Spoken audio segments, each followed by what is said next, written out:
How does insurance cover trees that fall on my property or if they fall on my neighbor's property? Trees fall for a variety of reasons. It could be from a storm, whether it's wind, snow, or ice, or it may just be an old tree. Keep in mind that how the tree falls could play a role in how your claim is handled. One of the questions we receive is, my neighbor has a tree, it's not in very good shape. I'm worried it's going to come crashing onto my property. Who's going to cover that?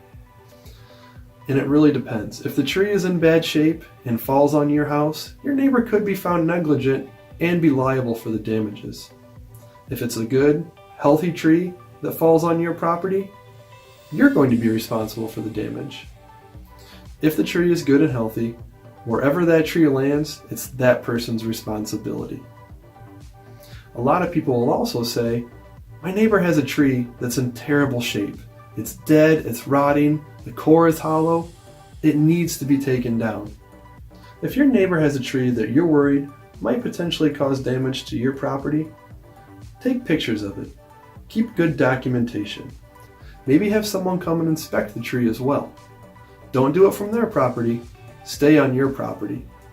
If that person feels like that tree is a real threat to your property, send the person a certified letter. Put them on notice that they have a tree that's potentially going to cause damage to your house.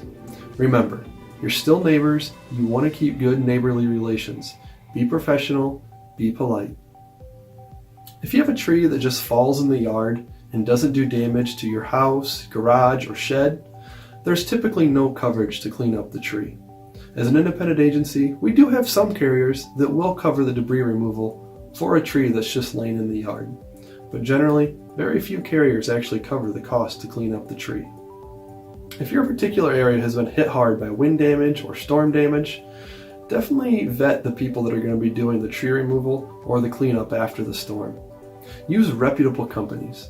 Make sure they have insurance. Make sure they're bonded. And most importantly, like I said, make sure they're reputable.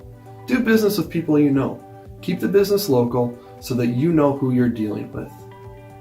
In the event that you have a tree fall on your house or fall on your garage, definitely contact your agent.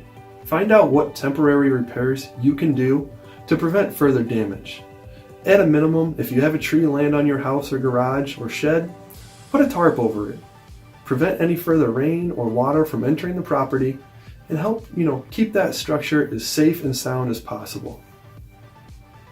To summarize, if you have a good, strong, healthy tree, or your neighbor has a good, strong, healthy tree, wherever that tree lands, it's going to be that person's responsibility for cleanup and the property damage. Or, if the tree is dead and rotting, it could come back on the owner for being negligent. If you think you have a tree in your yard that could potentially cause damage to you or your neighbors, definitely be proactive. Take it down, trim it, do what's ever necessary to prevent property damage. Be a good neighbor, and remember, you have to live by the people where that tree falls for a long time potentially. As always, at Clark Carroll Insurance Agency, we'd love the opportunity to work with you on your home insurance. Give us a call at 815-244-1570.